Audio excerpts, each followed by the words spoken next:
It's almost too.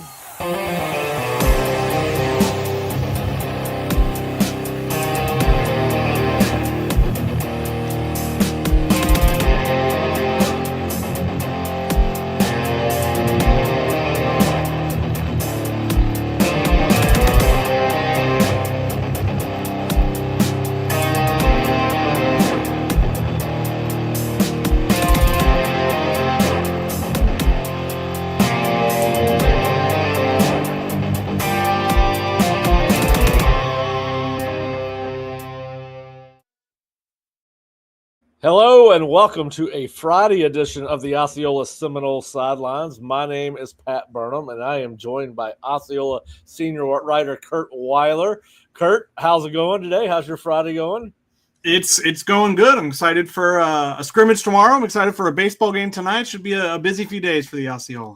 Yeah, the busy days don't ever seem to end with everything that's going on with football, basketball, baseball, softball, everything else. But yeah, so we got a lot to talk about today. It'll be a faster show. Got Kurt on the first half of the show to talk about football and baseball and Alex Lodice. And I'm really looking forward to talking to Kurt about his article with Alex. We'll get to that in a few minutes. Then we'll take a short break after Kurt's on the show, and we will get Nick Carlisle on to talk a little bit about recruiting. There were several big-time prospects on campus yesterday for practice. There'll be more on the IPF on Saturday. And Kurt, so let's talk. We're going to get to what Mike and some of the players said after Thursday's practice, but what Kurt is talking about when he said the scrimmage. The media will get its first look at the 2025 Seminoles on Saturday morning at 10:25 a.m. At the IPF. Two media members from every news organization that covers Florida State on a daily basis will be there, and for Osceola to be Kurt and I, so I'm about as excited as I've been all spring, Kurt. I can't wait. You said first look. I mean, as far as I'm concerned, it's the only look this spring. No showcase. The rest of the practices are closed, so I think this might be all we have to go off of in terms of seeing it for ourselves until at least the preseason, and we don't even know what that access is going to look like. Yeah, and I was kind of hoping, because I'd anticipated, and Nick and I were talking about it offline after Wednesday's show, because the announcement that we were going to get to go came at the tail end of the show. We used it as breaking news, and I just about couldn't contain myself, and I told Nick, listen, there's going to be one hell of an argument on the Osceola staff thread to see who gets to go to this practice, and so Bob made it much easier than I thought. I actually sent him an email this morning. I said, Bob, listen, man, I said, you can have my spot if you really want it. But, yeah, I think we're all fired up about it. I think we're fired up about seeing the new guys, seeing the new coaches. But we didn't have this plan on the rundown, but what are two or three things that you're really looking forward to seeing tomorrow at the scrimmage, Kurt?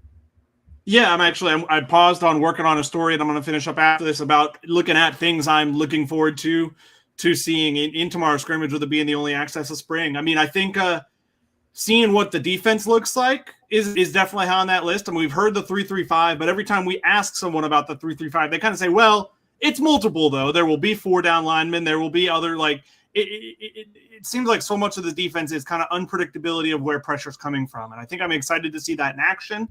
I'm excited to see how far along they are in the tempo. I mean, the tempo feels like the major change going from Mike Norvell's offense to Gus Malzahn's. And I think how far along are they on that? I mean, with that, how's Tommy Castellanos look? I mean, that's kind of something. Tommy Castellanos is something that's going to set up the whole offseason, the whole season in a way. Not to put too much pressure on him, but that what comes with being a QB. I mean, we've heard about the athleticism, but how does he look as a passer, and how does he look with a receiver group that it sounds like is a little limited at the moment with a few guys out? So I guess who's out there too, I guess, is the interesting thing. We've heard some things. We've heard just talking to people. We've heard from Mike Norvell a few times, but seeing for ourselves who might be out there, who might be not out there will be notable for sure. Yeah, I'm looking. We've heard a lot about the need for the team to be more physical. Malzahn has said, "Hey, we're getting there." I'm looking forward to seeing what the physicality level of this scrimmage is. We've never been in a scrimmage where we've got to see them tackle before. This will be the first practice since Mike's been here that we've actually got to see full live contact football. So I'm looking forward to seeing that. I think I'm like everybody else. I am looking, he's praised all three of the quarterbacks. I'm looking forward to seeing what they look like in this offense. Brock and Kevin just as much as I am Tommy, although some of the players made some comments that seemed like Tommy is QB1. We'll talk a little bit about that from Thursday's practice notes. And then a couple, listen, Amari Williams seems, and we'll talk a little bit about him later. I want to see him. I'm looking forward to seeing what Jalen Lucas looks like, what everybody is. And then really a couple of the new guys. I want to see what Deuce Robinson's, because we've heard nothing but great things about Deuce, and I want to see what James Williams looks like. So, but really, I'm excited about the whole process, and I haven't even got to the offensive line yet, Kurt. So I'm excited. You're right. when they're on down the line. I will say the unfortunate thing for you on one of those fronts is I know Deuce has been out for a little bit. So we'll see if he's back out there on Saturday or not. Mike kind of said, I know that they came out of the scrimmage okay injury-wise, but I think Deuce has been a little limited out this week. So we'll see if he's out there at all. Yeah, I had heard similar things after last week's scrimmage that he had got nicked up a little bit. Had a great scrimmage, but got nicked up a little bit. Yeah. I do not know if they reported that, but that's. I'm not saying that. We did last night. It's in my notebook from last night. I mentioned it. Yeah. So I hope he gets. I do like this. I've heard he very talked about it a lot by a lot of different people, including some people that aren't associated directly with the program, but indirectly with the program that have gotten access to practice. So anyway, it's going to be fun. I can't wait. 10:25 tomorrow morning, and then Kurt and I will put together either individual notebooks or possibly combo notebook. We haven't decided that, but we'll both share our thoughts from the scrimmage on Saturday tomorrow afternoon once we get back. And of course, we'll have Nick on to talk about the recruits that are going to be there. All right, so let's go back and rewind now that we got ourselves excited about tomorrow. We get to meet with a couple of the players and at least one coach every day, and always Mike, and then possibly I know we got the coordinators after the scrimmage last Saturday, and I'm sure we'll get them again this Saturday. But what he said, what we heard, Kurt, and I heard a Mike Norvell who mentioned that there was some back and forth, but at the end of the day did not seem as pleased with the consistency of effort and edge as he would have liked to have seen. And of course, I try not to read too much into that, Kurt, just because it is the middle of spring practice. You're not going to have all 105 kids hitting on all cylinders every day. But what was your takeaway from what you heard Mike say in the press conference post-practice? Yeah, I think it's totally understandable. You're halfway through spring. Kind of the freshness of spring has worn off. There's not the spring showcase to look forward to this year like in other years. I'm sure that it changes the internal motivation a bit. But I think it sure seems like Mike's messaging is, especially, for the returning guys or for the guys who've joined the team, how can a season like last year, you shouldn't need a ton more motivation, I would have to imagine. It seems like it's almost become a meme within the fan base at this point. Of he starts his post-practice press conference by saying good work day. And he did not do that last night. He eventually got to it, but it was a few minutes in. He kind of started, saying like there was some good on both sides of the ball. It wasn't a bad practice, but it wasn't what we needed to be. And I think some coaches will use the media as a motivating factor, like messaging to the players. In a way, Jimbo, I think, was somebody who did a lot of that. I don't think Mike does the most of that. So I think his messaging last night, I think, was it meant to send a message. He said he talked to the team after practice about, the push to give your all and like the respect you need to have for everyone by what you do out there on the practice field every day. And I think those resonated to me as not a typical Mike Norvell post-practice, maybe a bit more candid than he would normally be. Yeah, he got into some of his coach speak, good competitive response. We've heard that before. But I will say this. I thought out of all his post-practice press conference, he was more limited. And of course, now he didn't meet with the media as long as about 5 minutes shorter than he normally does. But he did get into some individuals. But, what I would like to see all these coaches do on the football side, particularly since we're not at practice, and I pay you a huge compliment in this regard, because I thought and we'll get into it a little bit later, but the insight that you got from Link Jarrett into Alex Lodice, and the questions you asked, I would like to get those kind of answers from and we'll talk a little bit more about that as we get into the conversation about your interview with Alex. But Link was, he got very specific, probably maybe too technical for some, but I like it because it's fun. I come from a coaching family. It's kind of fun to hear them break it down in a granular fashion like he did. But yeah. So anyway, wants players to empty the tank. So clearly he saw some guys that he thought did not expend themselves in that practice the way they should have. And listen, I think he should be. I think we're in a changing environment, Kurt. I think old school days when your top quarterback was getting a couple $1,000s on the table from a booster, and it was still very collegial-like and collegiate-like. And we moved into a new era of college football. And I've said this when NIL started and the portal started in particular, but more tied to NIL. One of the offsets of this NIL was players are going to have to learn to grow up quicker than they want to, or usually used to, because they are being paid now, and there's expectations with finances being invested in anyone. It's the same in every job, right? I mean, you get paid, there's an expectation there. But anyway, yeah.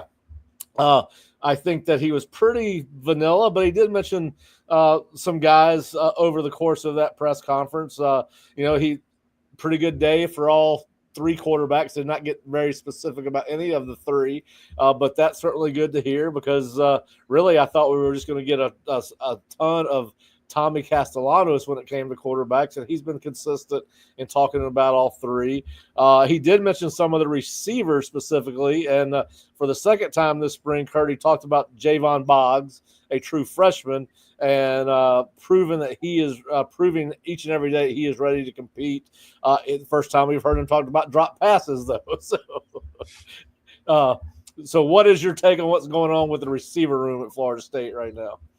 We haven't heard a ton about drop passes, which I suppose could just be, if it were happening, maybe he just doesn't want to talk about it every day. But him bringing it up, is another example. I think he said what did he say last? He said something to the effect of it was the first practice where there were two big play opportunities that were squandered by drop passes. It sounds like Javon may have had one of them. I think he said something of Javon had a play he would love to have back or something to that effect.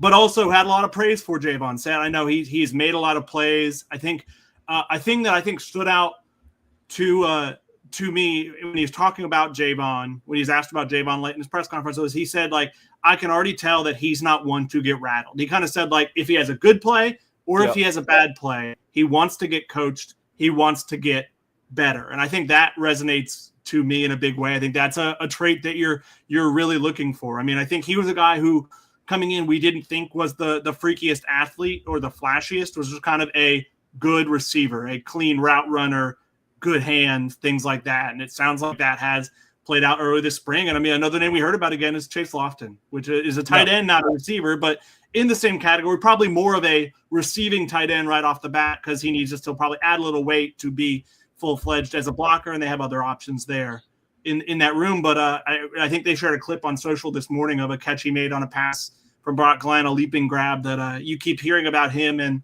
the plays he's making. I know the first time he came up last week, I think Mike kind of talked about, he's a guy who I think might be lining himself up to play as a freshman, which I wouldn't have probably thought, especially because, I mean, that tight end room is deeper than definitely than last year. And I think maybe even than I thought it was coming into spring, with what you've heard about a lot of guys in that room. Yeah, he used the term fast track with Chase, which is something you have not heard Mike say very often about a true freshman. I think that goes back to where, I think he is being a little bit more straightforward with us on individual players than he has in the past without us being there. But yeah, you mentioned Tayshawn Jelsey for the first time. We heard his name, talked about his length and athleticism, and Camden Fryer. So those are really about the only players he hit on individually, Kurt. It was kind of a, he after Thursday's practice, he talked about, Tuesday's practice, talked about a number of guys. Switching off to the kids we talked to yesterday, you guys got Amari Williams. First of all, man, he was very impressive in front of the media. I mean, handled himself like a guy 10 years older than what he is. I mean, the kid's, 18? 18 or 19, yeah. Probably depends how old he is, but he's not. I mean, yeah, he was supposed to be a high school senior last fall when he was making plays. So I guess he's probably 18. I doubt he's 19. You're right. Yeah, because he's supposed to be. He's supposed to be finishing up his high school right now. Yeah, but like he should be in his last couple of weeks of high school, and here he is a year into his Florida State career. And apparently, what he's doing is making quite an impression on the defensive side of the ball at Florida State.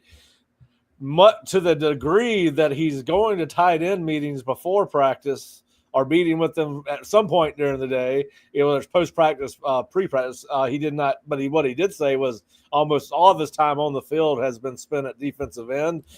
Even has surprised himself to some degree with the success he's had. And as we projected coming into the spring, because of his length and size, now 230 pounds, he is playing the jack position, which is designated as the boundary defensive end for Florida State. Again, Tony White's defense, particularly in pass situations, right? It's a pass rush specialist. It's when they go from a 3-man front to a 4-man front, that kind of thing. But what was your take on what some of the things that Amari said? Because he said some very interesting and enlightening things if you're a Florida State fan. Yeah, I mean, he just seems like wherever he is, he keeps making plays. Obviously, impactful last fall as a early enrollee true freshman, or early enrollee reclassified true freshman, I should say. He should have still been in high school and was making plays, had 2 touchdowns, and now it sounds like he's making plays at defensive end. I know. I mean, James Williams talked about him as he probably still needs to add a little more weight, but he sees him. I think he kind of used the dog term when talking about him, just like. He's got some impressive speed. I think James said he played some basketball with Amari, and Amari impressed him with the athleticism there too. So it feels like we have reached a point where you just say Amari Williams, football player. He is just wherever you put him, he's going to be impactful, and he does always come off well. I actually was on the Jalen Lucas interview, so I wasn't there for that. That was Bob, but okay, I went back and watched it and read Bob's story on the site. And Chase Lofton may be giving him some extra reps over on defensive end because it sounds like they maybe not need, he could fill the role that Amari filled last year, being that pass catching tight end, because you do have some older guys, Biscuit's back, obviously, and you've got the kid from UCF that's experienced in college football. So, I think, he said that last year playing so early has helped solidify and made the transition to defense easier because he's used to the speed of the game. And then, the other thing he said, Kurt, that really caught my attention, says he senses more leadership from this team than last year's team. And, I thought that was interesting. He mentioned Tommy Castellano specifically, has asserted himself as a leader. Talking about Deuce Robinson, James Williams as well, says he will go to Williams more so than Knighton to talk about things in the defense, because obviously he's probably more comfortable talking to a player that's played in it. It's just easier to ask a player, player a question that knows it. It meets with him after practice, but mentioned that, James has been a playmaker in practice as well as a leader. Mentioned Deuce Robinson and Tommy Castellanos, but just overall, he said that there's more, and it's not just guys that talk that are leading, it's guys that are leading by example, and that he felt, and I think that's a question all of us had, and I like it when the players talk, because you do hear things like that, and sometimes it's hard to read the tea leaves, but this kid seems pretty straightforward in everything he says. So what did you make of those comments, and how welcome should Florida State fans to hear those type of words from a kid like Amari Williams? No doubt. I think very, and it kind of aligns with something we didn't talk about of Mike. I think late in his press conference last night talked a little about leadership, and that felt like part of his charge to the team after that practice too. He talked about, he name dropped somebody of saying like, I know not everyone's going to be a vocal leader. He said like Tatum Bethune was not the most vocal leader. He used him, the linebacker from the 2022-2023 teams as an example. But he said when he was on the practice field, when he was in a meeting, when he was in any of those situations, you felt his presence and you felt his all of that. Like he was a guy who it sounds like was more of the lead by example type that maybe Florida State was lacking last year. And I mean, maybe that's what Amari's saying without saying, been on the team last year, having not been around for the 2023 team, and then being here in 2024, maybe Amari's seeing a difference. He's kind of a good person to talk to about that example, having, only been a part of last year's team. Yeah, listen, I think we talked about it, probably talked about it on Seminole Sidelines. I know we talked about it as a staff. It was hard to identify a leader on last year's team, whether it was by example or, obviously vocally. I mean, it was a very quiet practice field for the most part when it came to players. I know we talked about the fact that, we never heard DJU say anything to anybody. It sounds like Castellanos is the exact opposite. Amari talked about, how he's attention to detail and, talks about, actually it was Jalen Lucas talking about how Tommy is attention to detail and corrects the mistakes and wants them, gets on to people. And, hey, he's told players, listen, if you're not in this post-practice drill that we're doing, or, go ahead and go on type of thing. So, you've got a guy that obviously can lead by example in Castellanos because of his playmaking ability, but I think it's good when you hear things about that. But yeah, so Lucas mentioned as a leader as well, attention to detail, holds teammates accountable. It was interesting to hear what Amari had to say. He did get asked an interesting question, and I thought it was an interesting answer. He kind of got at it wasn't the specific, as straightforward as why didn't you jump in the portal, but it was that was one of the questions. Was kind of why did you choose to stay at Florida State when you could have left? Says he's 100% believes in Mike Norvell, and says. He made a comment that, listen, I put my trust in my God and I put my trust in Mike Norvell type of thing. I think he said actually put my arms around or put my shoulder, hands on their shoulders type of thing. But anyway, interesting comment because you're right. I mean, we don't know what happened, but you would have to think that after some people saw him on film as an early enrollee freshman playing last year out of position, that he might have gotten some offers in the portal. We'll never know because I'm sure he'll never say. But I thought that was an interesting comment that Mike has. He's still 100% believes in Mike and still has commitment to the program. I thought that was a refreshing quote based on the fact that we're already seeing redshirt freshmen from other schools jump in the portal that haven't even given their current college a chance. And there were a couple kids that jumped in the portal yesterday. But what do you make of that comment from Amari?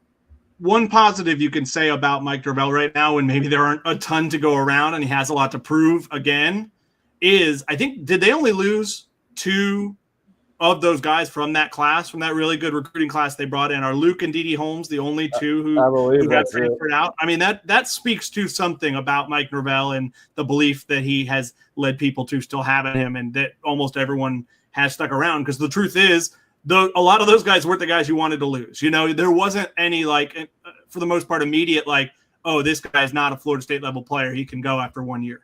Yeah, it's interesting because my brother has told me before. He goes, "Listen, these kids believe in Mike," and then we got into this conversation. He worked for Mike for 3 years through the 13-1 season, and he mentioned several times last season. He goes, "Listen, I'm telling you, these kids believe in Mike," and I was like, "Show me the evidence." And so anyway, it's fun. It's nice that you still hear that from a player with the potential to be, because I think he's got a chance to be a game changer for Florida State as he continues to develop. All right, we heard from Jalen Lucas, Kurt.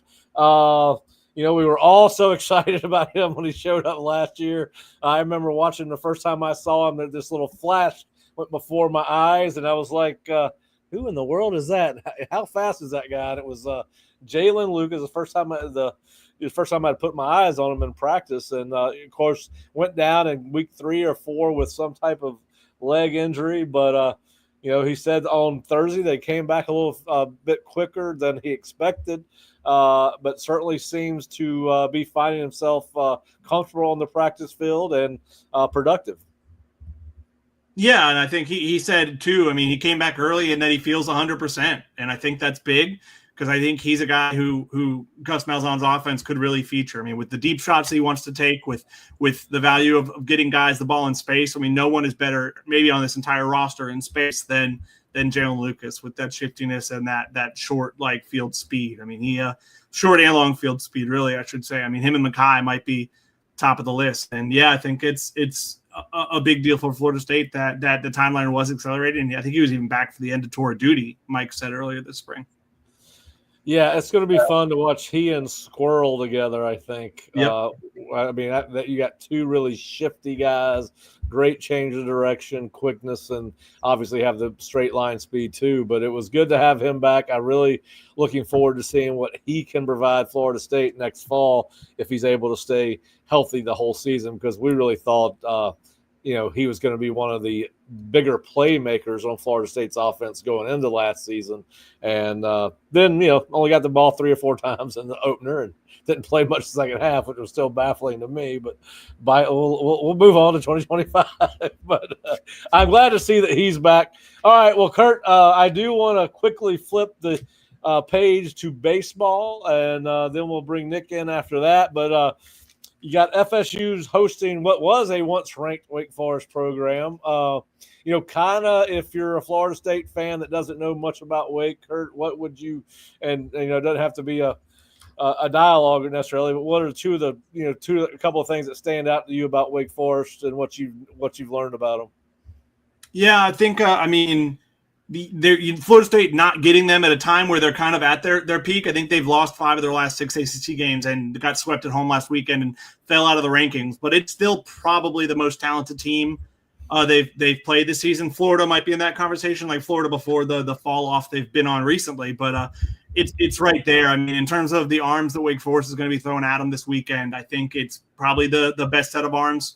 Florida State has a pitching lab now. Wake was kind of on the front end of that, and I think that's really reaped a big reward for them of guys wanting to come play there and talented pitchers coming there and getting better. And I think you've seen that with a lot of arms they're going to throw at Florida State and at the plate. I mean, they've got 2 guys with 10 homers. They got a guy who's, I think, second in the ACC in batting average, hitting .447, and Cade Lewis, one of the other better shortstops in the country, and Merrick Houston. I mean, they're going to be a real test. I think it wouldn't be a surprise either way if this series could easily go either way. You wonder if maybe the home field advantage is what swings it in Florida State's way, but they probably need better pitching than they've had recently if they're gonna win this series and stay perfect in weekends this year.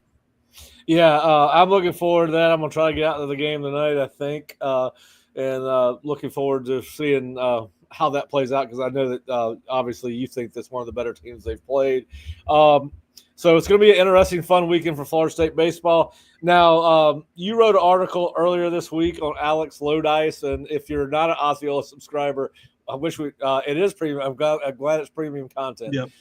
If you're not an Osceola subscriber, you need to go read this article. It's really good. Go to theosceola.com or floridastate.rivals.com. I think it's the lead story on the site as we sit here at 3:28 p.m. But anyway, Kurt, you did a great job on the article. I really enjoyed reading it. Got some background on how he ended up at Florida State, his journey to Florida State, and then I will say this: I'm gonna let you hold the floor, have the floor on this. But I will say this: if you have not read the article yet, it offers great insight to Link as a head coach through the eyes of one of his top players. And I will say this: it also gives you great insight to Link through the eyes of to Lodice through the eyes of Link. Like the insight that you get from those two guys on each other. Now, I have not read every article that's been written about Link Jarrett since he's got here, whether it's our site or anybody else's, but I really found it to be a very informative, fascinating article that gave you an inside look at the relationship between a player and a coach. So, Kurt, take it away. Alex Lodice is on fire, and there's a reason you wrote about him, and tell us why that was and what you learned. Well, I talked to him on Wednesday, I think a couple hours after he had been named by D1 Baseball and Perfect Game the national midseason player of the year. I mean, he's a guy who didn't have kind of that hype around him coming into the season. I think if you talk to some people within the program, they thought he should. He closed last year really strong. He reached base in almost all their postseason games. And this year, I mean, I think he has a hit in all but, I want to say all but 2 or 3 games. He's reached base in all but 2. He has been on fire. He leads the ACC in hits. He's tied for the national lead in hits. He's hitting, I think, 463. He tearing the cover off the ball, 9 homers. He's playing a ridiculous shortstop. I mean, I'd linked to it in the story, but he made the Jeter a few weeks ago against North Florida, his former team, kind of a leaping throw to first from deep in the shortstop hole. And it's an impressive guy too. I mean, he's a guy who 3 years ago had one offer to go play at UNF, and after one pretty good year at UNF, ended up at Florida State. His Florida State career didn't get off to the best start, but he's really been on a tear of late. Is playing as well as anyone in the country and really anchoring that Florida State lineup. I would say he's a big part of why. I mean, as much talent as they lost off last year's team, there hasn't been much fall off in production. A few others belong in that conversation too, but Alex has a lot to do with that. And I think he rightfully gives a lot of credit, like you said, to Link Jarrett. I mean, Link is FSU's primary infield defense coach and primary hitting coach, plays a big role in both of those, even though he's the head coach. And I think a lot of Alex's improvements have been because of Link's track record that has shown up again here of what he's done helping guys in the field and at the plate. And is a good kid too. I mean, had the viral moment a few weeks ago, talked about that. It's funny, his cousin, Kyle Lodice, is tearing it up at Georgia Tech, maybe his main competition right now for ACC Player of the Year. And he said they talk all the time, every night. And I think maybe the only thing that could have made the season sweeter for him is his cousin, who's a D2 transfer, having a similar breakout at Georgia Tech. Now, does Georgia Tech play far? Are they going to have a chance to go head to head this year? They could in the ACC tournament or maybe in the postseason, the NCAA tournament. But no, they're not on the schedule this year, which is Alex said he wished they could play them. He was kind of like, I think that'd be pretty cool. Yeah. Now, coming into the season, he was ranked as like the 27th best shortstop in Division I baseball. Yeah. Is that correct? And now D1 had him, yes. D1 had him as their 27th best shortstop. They updated that list last week, and he was 3rd. And there are a lot of good shorts. I mean, one of them, Merrick Houston, they're playing in Wake this weekend, I think was one of the 2 above him on that list. Okay. And then Justin LeBron at Alabama, also quite good. But maybe he's number 1 now because, I mean, they named him the midseason player of the year yesterday. So he's not a guy. I don't know if he's like a first-round talent because he's not the toolsiest. He's not, physically the most impressive, but at a certain point the production just becomes undeniable, and I wouldn't surprise me if he really dramatically improved his draft stock this year. I would think he has. Yeah, listen, if you have not read the article, please go to the Osceola.com. I promise you'll enjoy it. I don't want to give too much of it away. I could sit here and ask you about quotes, but I don't want to do that because I want people to watch it. But if you really want to get insight into Link Jarrett's relationship with Lodice and his coaching style and vice versa, if you want to hear a player talk about his coach in detail, go read that article. It's really interesting. All right, so this kind of broke last night, and it wasn't on our rundown, but I got to ask you because I really don't understand it. Terrence Mann is now the assistant GM for the basketball program, but he's playing for the Atlanta Hawks. Is that correct? All right, he's not the first to do this. I mean, actually, one of his teammates in Atlanta, Trae Young, is doing a similar thing for Oklahoma, his alma mater. Okay. All right. So do you know what his role will be as far as – I'm sure it's going to be an out-of-season thing. No, I imagine it will be somewhat – I mean, I can read to you off – we got a press release not that long ago, actually, because I think we weren't sure exactly. I know Trae Young's making more money than Terrence Mann. Trae Young, part of it was like it was a financial commitment that came with it. I'm not sure if Terrence is doing that, especially not on the same level. I think Trae Young gave $1 million to Oklahoma basketball. Sounds like so. FSU says that it's going to include supporting strategic roster management, optimization of talent acquisition, and developing future professional basketball players on and off the court. He'll also be a primary partner in FSU's alumni advisory council, which Laux is establishing. If I had to bet, I'm sure obviously he can get input on types of players. That's probably a valuable resource for Luke and a guy who's playing in the NBA. But you have to imagine also it's something where, I mean, can Laux get a recruit on the phone with Terrence and say, hey, you want to talk to a guy who's been in the NBA for 6 years, and Terrence can sell him on Florida State. Obviously, Terrence didn't play for Luke, but Terrence played at Florida State, and Leonard Hamilton is a big part of why he is where he is, and he's been an NBA mainstay. So I think that's a valuable resource. I imagine it might be something to that effect too, but Luke is definitely leaving no stone unturned. Yeah. Well, listen, it never hurts to have a current NBA player associated with your program officially. 100%. And I think maybe we might see some of that in football moving forward. It seems like, wouldn't it be Jared Verse down here in the offseason while he's training, helping the football program recruit and things of that nature, helping them although football season doesn't have not a lot of off time these days with mini camps and all that. But all right, so Kurt, listen, appreciate you joining us. Thanks for the insight on Lodice. I think Osceola subscribers will love that. And like I said, if you're not an Osceola subscriber, this would be one of the many reasons to go ahead and subscribe. But you need to go check that story out if you want an inside look at Lodice and link Jarrett. But Kurt, I will look forward to seeing you at 10:25 in the morning as we report for the first scrimmage, and we will have our practice report. Practice starts we'll be there from about 10:30 to about 12, so probably a little bit early mid-afternoon we'll have our practice report up, so you can go to theosceola.com to check that out there. But we look forward to seeing the Seminole football team for the first time on Saturday afternoon. All right, Kurt, well, man, enjoy the rest of your afternoon. Enjoy the baseball game tonight, and I'll see you tomorrow. Sounds good. Appreciate it, Pat. All right, we'll be right back after a 1-minute commercial break. Hey, Seminole fans, Alumni Hall is your ultimate FSU shopping experience and has moved to a new location off Timberlane Road in Tallahassee. Shop FSU gear from Nike, Champion, New Era, Yeti, and more. Alumni Hall has Seminole gear for the entire family, plus accessories and gifts. Spend $150 and you'll earn $10 off your next purchase with their Hall Pass rewards. Finding an experienced lawyer you can trust is crucial. With over 50 years of combined litigation experience, the attorneys at Mowry Law Firm are dedicated to providing our clients with exceptional. All right, we are back. Nick, are you with me? I'm here. Are you good? Are we here? Are we all together? Yeah, we are now. Okay. We're back. I don't know what happened with the promos. They both stopped 4 seconds into their little deal there. Both of them at the exact same time. Very strange. All right. Well, no commercial breaks. No commercial breaks today. We're moving straight forward with the Osceola Seminole Sidelines. We just had senior writer Kurt Weiler on and talked about a number of things. Now we have Osceola recruiting writer and recruiting analyst Nick Carlisle on. All right, Nick. So a lot going on with recruiting.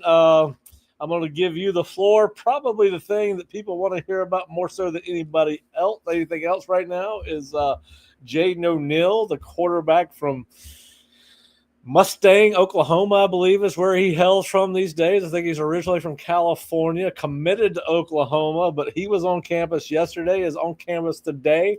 What do we need to know about Florida State, Mike Norvell, Gus Malzahn, and Jaden O'Neal?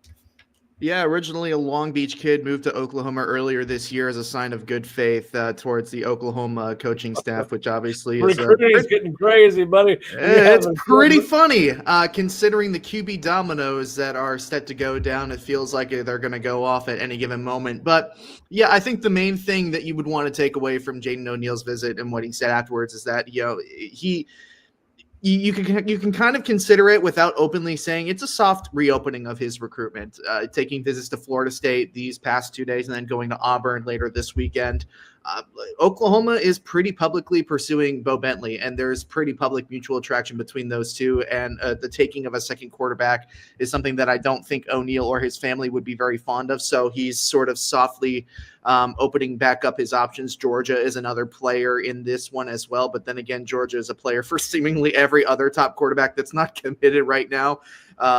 Listen, namely Jared Curtis. But Yeah, so in talking to him, I think really what he's after is just solid contact and solid communication with coaching staffs, whether that be the Oklahoma staff and the Florida State staff. I think the quote that Adam Gorney tacked onto the story that I had written was pretty telling. And somebody in his inner circle basically said that Florida State really and truly values Jaden. Now, whether that was just a statement on its own or that was more of an, if you want to read in between the lines here and say, well, maybe Oklahoma doesn't value him as much, and that leads into the pursuit of a second quarterback. If you want to read in between the tea leaves there, you can. Jaden O'Neal is really just looking for a place that will be in consistent contact with him, communicate well with him, and obviously, nothing's going to happen too soon. There's a lot of QB dominoes to happen over the next few months. So you can't say anything definitively because there's a whole bunch of different outcomes that could happen. Is if Curtis goes to Oregon, what's Georgia do? And then maybe Bo Bentley goes to Georgia, and then maybe Jaden O'Neal stays with Oklahoma. There are so many outcomes. I feel like Doctor Strange. Trying to find the ideal outcome is going to be really difficult, but yeah. That's kind of the update on Jaden O'Neal is that it seems like he's maintaining his relationships with a couple of other schools he's interested in the event that these dominoes go sideways. Yeah, it's fascinating that he would move to Oklahoma because of his commitment, and then Oklahoma. Listen, you're all there. Every school is trying to out recruit every kid on the roster. Listen, I mean, that's just that, and they're also trying to recruit every kid that's committed to them, right, to the extent that they can. So, and the players are trying to leverage their positioning with all these programs. But yeah, I think Jared Curtis is going to be the domino that affects the rest of them, and then. It's going to be Georgia or Oregon for him, and then how does that affect Landon Duckworth, who has Georgia in his top three? Curtis goes there. It's Florida State and South Carolina and like LSU's at LSU. Oh, Ole Miss. I'm sorry. It's going to be interesting. But yeah, listen, I'm sure right now Florida State is talking to him a lot because they don't have a lot going on with 2026 quarterbacks. The three they offered after the kid from California, Schmeigel, decommitted are all for.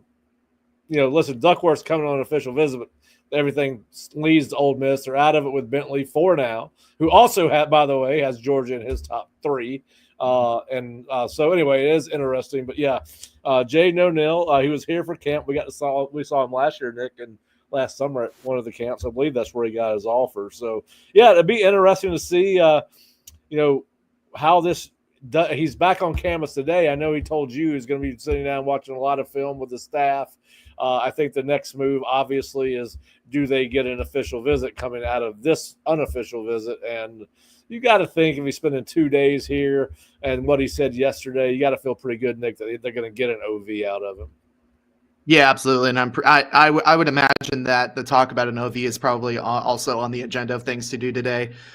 He said that he's going to ask the tough questions and have the tough conversations that he didn't really get to have during his visit last summer, where it was more of a casual camp setting. So ideally, I imagine, the tough conversations like where am I on your board? What kind of assurances can you give me? Yada, yada, yada, so on and so forth. So I imagine that, among other things, is what they're going to discuss today. I would be surprised if Florida State doesn't get an official visit, honestly, considering the options that they have and what's going on elsewhere with this QB carousel. But you never know for sure. Again, like I kind of hinted at in the opening, there's what happened during the visit, but there's still a lot that we need to see play out. Yep. All right. Another kid that was on campus yesterday was defensive back, wide receiver commit Darion Williams. I believe he's a wide receiver because he talks about Tim Harris a lot. He said we actually asked him about that, and he said, I'm an athlete. And he was pretty insistent on him being an athlete, but Florida State sees him at wide receiver. So you'd be correct in that. Well, if I'm correct, it's also been a while since I've seen Darion on campus. I could be wrong about that, but it seems like I think he showed up for a game late last season. Okay. It might have been the Florida game. I'm not entirely sure. But prior to that, if he did show up in the fall, I think the last time we would have seen him would have been in the summer, because he did show up for the elite camp. Yep. And I remember he had a certain affinity for the snow cone truck outside. Yeah. So, well, he seems to be as locked in. He's been committed for a year. I think there's definitely some competition for him. Florida seems to be the bigger of all the players outside of Florida State. I know he's got North Carolina trying to get in on him, and I think he's got an official visit set up to Louisville. But what was your takeaway from what he told you after practice on Thursday? Yeah, really, this visit was to get familiar with the new coaching staff. He had a lot of really nice things to say about Tim Harris. Said that even with what he saw in the first practice that he's seen, he thinks that Harris is not only going to bring in a lot of talent in the wide receiver room, which he already has in the portal, but obviously high school is a different ball game. He feels like he's going to bring in a lot of talent in the wide receiver position. And he likes what he saw from Tim Harris to the point where he even said, I think it's going to be really special. His relationship with Gus Malzahn isn't as well established. And he openly said, it's not where it needs to be, but, we're working on that. I didn't necessarily get the sense that he was overwhelmingly happy with what he saw of the offense in practice. It felt like there was a little bit left to be desired, but obviously as a wide receiver, you're committed to a program that is now going to be more of a run heavy offense. He kind of talked a little bit about that as well, saying something to the effect of you expect to run the ball a little bit more. And obviously every wide receiver wants to get the ball thrown at them. So yeah, I agree with your assessment. I think Florida's a real player here. I don't think this one's locked down by any stretch of the imagination. Louisville and Florida are the two biggest threats. UNC is trying to get in with an official visit, but no dates have been discussed yet. So, I think that in terms of relationships, he likes Tim Harris. I think the relationship with Gus needs to get a little bit better.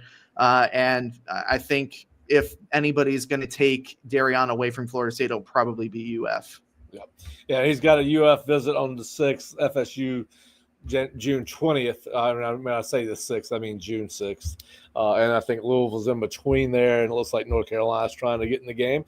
Let's talk about another commit, but this one's an Auburn commit who used to be a Florida State commit, and that is Devin Carter. I was reading something earlier before we got on here, and I've not been able to nail down a date on this yet. And I know you're working on it, Nick, but it sounds like Devin Carter, Dexter Carter's son, who is a wide receiver, was on campus last week for an unofficial visit. Sounds like Florida State's going to get an official visit with him, and that kind of rhymes with what you heard from him last week, right? Yeah, and that date that was being floated around is the 6th. So I believe that is when his official visit is set up. So the dates match up. He thought it was going to be the 6th when we talked to him last week. So I think that visit is officially on. So that's to even get back into this thing with Devin after he decommitted and didn't really come around all that often. Obviously committed to Auburn earlier this year, to be able to get back into that recruitment with a kid that is so talented. That's a really good win. That's a good win. Yeah, and listen, we'll see how it plays out. I guess in today's modern world, I guess we're going to see multiple decommitments from multiple the same player. But listen, Devin's a legacy. I do think that he's probably impressed with what the success of Gus's offense. I think this is a kid that can be used multiple ways. Probably motion him in and out of the backfield. I think he's played a little running back in his high school career. So we'll see what happens with Devin Carter, but that was a new official visit that's been added in the last 24 hours, as has that of defensive tackle Kendall Gervell. I think that's how you pronounce his last name. I know that he is now scheduled to take an official visit on May 30th to Florida State. He canceled Alabama, and I think he was on campus a couple weeks ago. I believe you talked to him as well. And go ahead. I was just I was kind of jive with what your conversation with him was like. Yeah, the conversation with Cuervo when he was here was that, he would have liked to have taken an official visit with Florida State, but his schedule was fully booked at that time. So you want to talk about wins after wins in terms of as much of a win as getting an official visit could be. Well, it's a small win, obviously, but Yeah. not only being able to get one of this kid's official visits when you're clearly behind in his recruitment and you're in dire need of expanding your defensive tackle board, to not only get that official visit, but Buck, Alabama, from that official visit slot. That's great for Florida State's defensive tackle recruiting. I think he also has official visits with Florida, Texas, and Georgia. So obviously, Florida being the in-state school that sits best with him right now, and those other schools, which are obviously really, really good at their defensive line recruiting. To be able to squeeze an official visit out in there, that's great that's a good win for Terrence Knighton and the defensive line coaching staff. Yeah. I think that is a big lick for him, and so that was good to hear. There are a couple of things going on. Well, let's talk before we get into that. Now, Florida State did lose out on offensive lineman J.J. Sparks from Jacksonville Bowls earlier this week. He committed to Miami. That was a Miami and Florida State battle all the way. I'll be honest with you, Nick. I'm a little bit surprised. I thought he was going to be a Florida State Seminole. Were you surprised when Sparks committed to Miami? No, actually, I'm the opposite. I actually felt like it was leaning that way. Maybe not so early. I felt like he would have decided after his official visits, which, speaking of, he did tell me yesterday, or maybe it was the day before, that he does not currently plan on taking his Florida State official visit. We'll see how that works out. Obviously, what you say now and what the reality is a few months later, things can change. But the thing that sticks out with my mind with Sparks is that he commented that the thing that would help him decide his school is where he would be going to college in terms of where that is, like, living wise. And if, let's be completely honest here, living in Miami versus living in Tallahassee, there are some certain quirks and benefits to living in a place like Miami. So that's kind of what stuck out in my mind when he committed to Miami. Tallahassee's a great town, but you never know. I mean, he's got a pretty nasty mullet going on right now. So he might have stuck in with Florida State. So I wasn't like saying, I wasn't reading the tea leaves so hard to say, oh yeah, he's definitely. But Miami is probably a really nice place to live when you got a really good NIL deal. And it's not raining all the time, like it was last week. But yeah, I wasn't terribly surprised that he chose Miami. I don't know if Florida State is going to pack up and go home on this one. Obviously, they're invested in a lot of offensive linemen, especially in the northern Florida and Georgia area. But yeah, he's a kid that I think Florida State would have really loved to have. His tape speaks miles above what his ranking is right now. So a bit of an unfortunate miss. I would think that they are probably still going to try to keep him on the hook and try to reel him in at some point. It's always fun to flip kids from Miami, but Miami does recruit well. You can't take that away. You can't take that away. Yeah, especially on the offensive line. Yeah. So, all right. Well, listen, we're getting a lot of kids releasing top schools list this week for whatever reason. Listen, we're talking about it because the kids are posting it out there, and a lot of people aren't aware of it or may not be aware of it. If you ever want to know about a 2026 players' top schools, just go look at his official visit list. They really don't need to release these. If you know where they're going for official visits, those are the top schools. But to that end, Landon Myrie, who was a tight end from Ohio, I believe it's Ohio.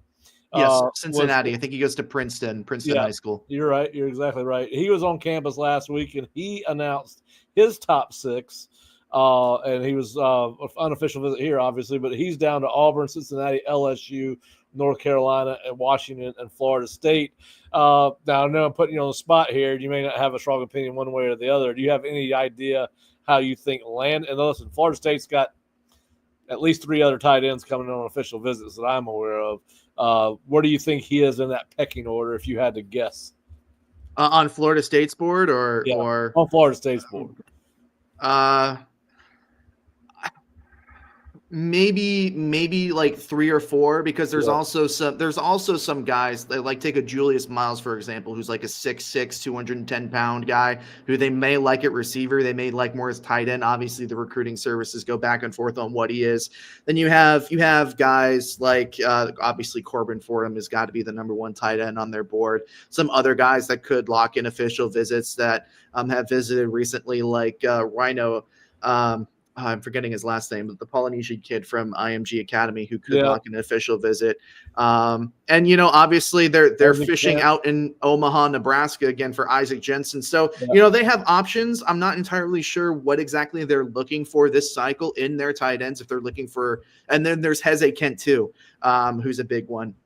I wonder what they're looking for specifically in their tight ends this cycle, because obviously last cycle you take a Chase Lofton who obviously is more of a pass catcher than a run blocker. So it'll be interesting. From the other side of things, I don't know truly like how in it Florida State is for Myrie, but then again, they went and grabbed their first player from Nebraska ever in Chase Lofton last cycle. So, you never know. Yeah. And listen, it'll be interesting to see how, if Heze can't go somewhere other than Florida State, but he released his top 6 and Florida State's in that. Now you and I have already known that because we know where he's going for official visits, but he's got Miami, Florida, Georgia Tech, Texas, Alabama, and Florida State. So there, and listen, he did seem to have a good time on his visit. About the only other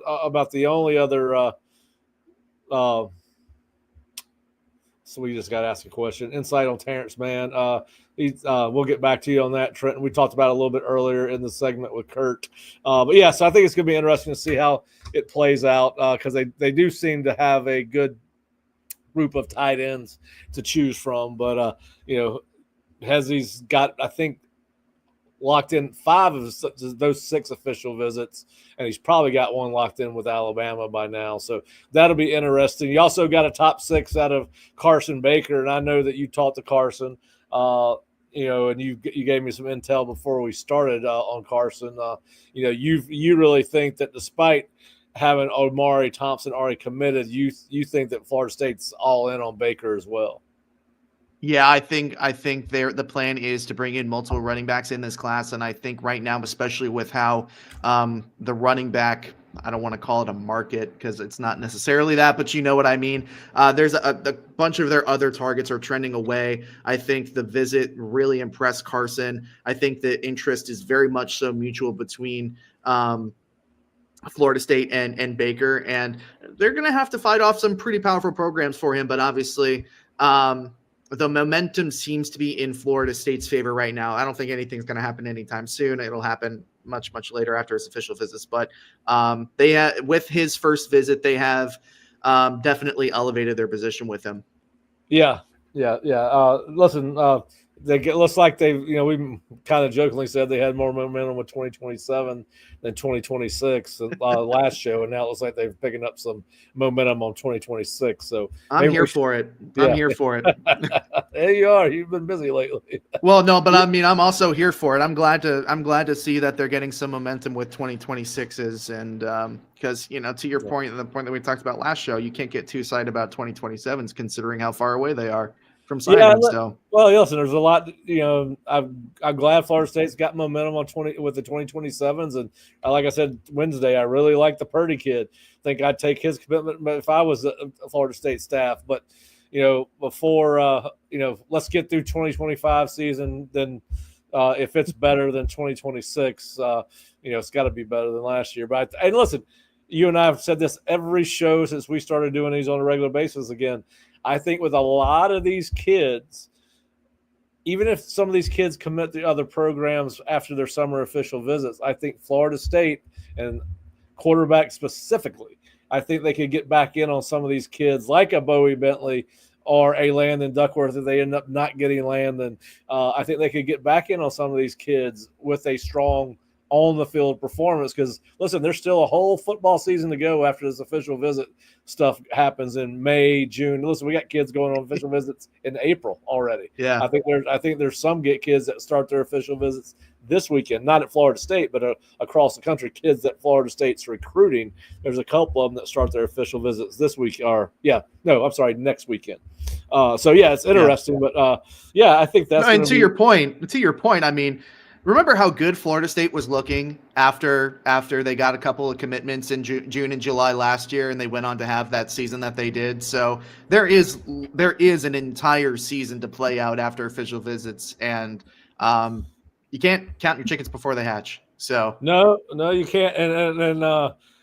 So speaking of counting chickens, how many guys are you expecting to see at practice tomorrow? And don't need the whole list, but who are you looking forward to seeing out of the kids that you've learned are coming? I'm trying to go through the names. Probably 10 to 11 strong kids. Xavier Lodice, who is a 4-star defensive back. He committed to Oregon last month, or was it? I guess last month was March, so maybe it was early March that he committed. So he's going to be on campus for the first time in a long time, actually. So that's good for his recruitment, or for Florida State rather, that he's going to get back there. Dion Forkba is going to be there. The Hurd twins are going to be there. That's Courtney and Court Lynn.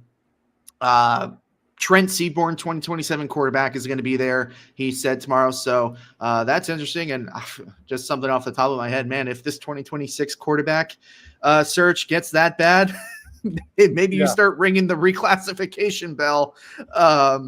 But in all seriousness, this is Seaborn's second trip to Tallahassee this year. And obviously he was in Tallahassee a couple times last year. So it looks like they're in a pretty decent spot for him right now. Yeah, I think he really likes Florida State. Trenton's been here a number of times, and I think he was here for a game last year. I know he's been to camp. I know he's been on campus already this winter, January or February. He was here, so he's certainly a kid that likes Florida State, and that's good. And I'm glad to see that DQ is going to be here. Forkpaw, I know that he felt like maybe Florida State was not paying attention to the signs that he's not ready to commit, and what some people told us about his recruitment when you were down in Miami. So, listen, it's good that they're getting him on campus. He's got Florida today because he texted me last night and told me his schedule, and he texted you this morning. So I like it that DQ likes to communicate. That's good. I'm all for communication. Communication is important in all aspects of life. Yeah. All right. So Trenton, I do want to answer your question if you're still listening.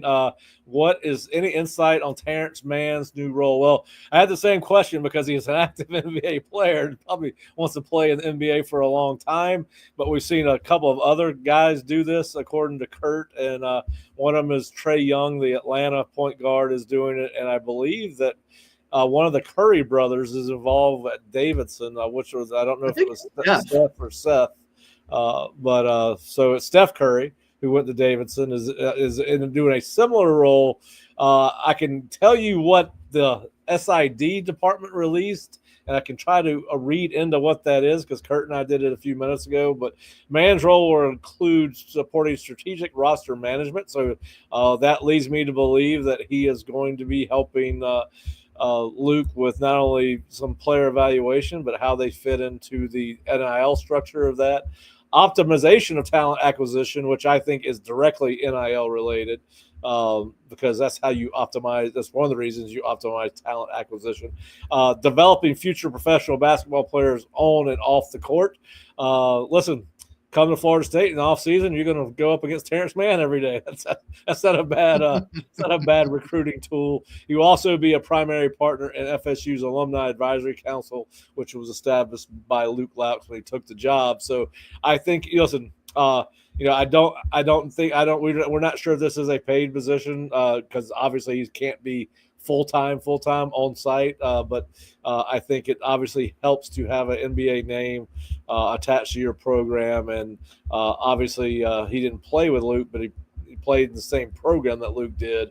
And, listen, I think he's going to be available. I think he's going to be a kind of a jack of all trades, right? I think he's going to help Luke where Luke needs help. I think that's the best way I could put it. How do you read into all that verbiage that Florida State released on what Terrence Mann's job description is going to be, Nick? Yeah, I mean, I can't read too much into it. Honestly, I mean, Kurt would be the expert on it, but I think it's a really fun trend. I think that is developing. Having some of your more successful program alumni come back and kind of serve as a not necessarily a what's the verbiage that I'm looking for, like a proof of concept. There you go. Because obviously Mann's been in the league for 5, 6, 7 years now. Yeah. But he probably is the most successful Florida State alumni to come out of the program in that time period. So I think it's a really nice move. I think to Kurt's point that he made earlier, I think especially from the recruiting side of things, if you bring him back and you bring him back in that advisory role and you can set him up with some of these kids and he can either install some wisdom or really be kind of that shining beacon, for what Florida State can offer, because despite the results on the court the past 3 seasons, there are some good things to offer. You're obviously playing in a very prestigious conference. You have an opportunity to play against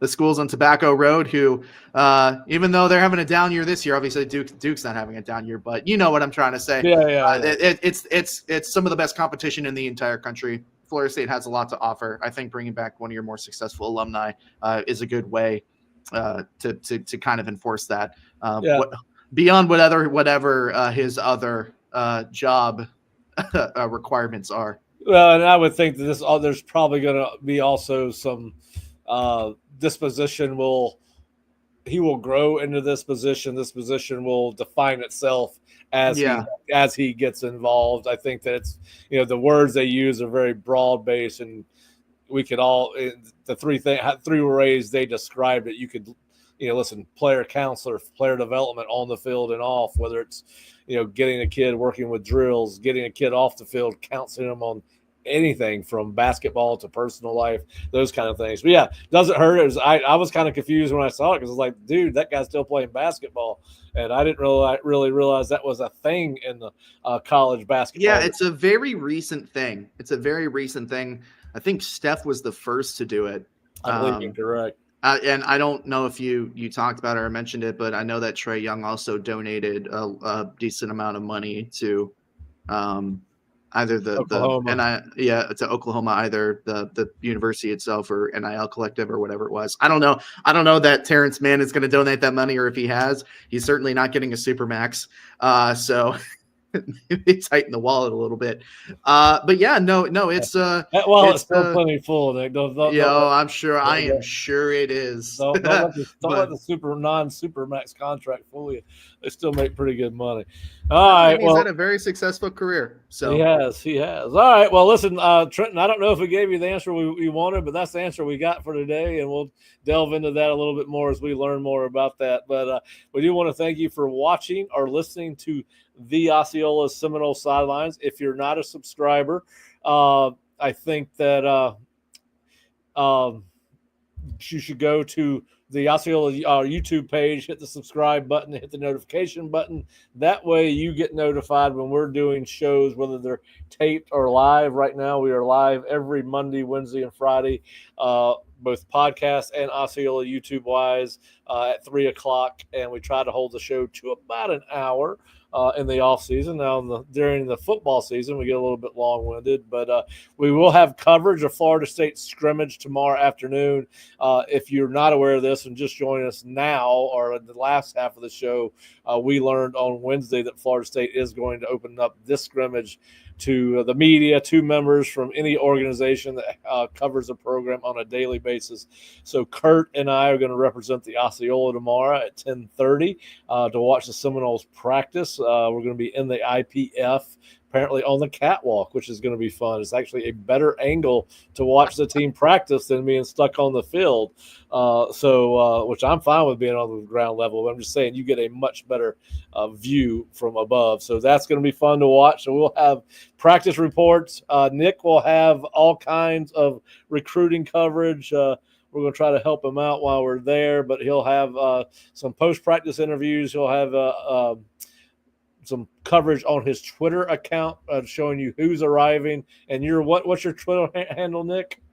N Carlisle Rivals. Yeah, so you can go follow in Carlisle Rivals if you want to see who's showing up on campus. But we will be back on Monday with a wrap-up show to talk about what Kurt and I saw at the scrimmage. And obviously we'll talk about Florida State versus Wake Forest baseball series, and we'll have more recruiting coverage and a tons of stuff to talk about on Monday. If you're not a subscriber to the Osceola and would like to be, go to theosceola.com or floridastate.rivals.com. Check us out. We've got some recruiting stuff in front of the paywall.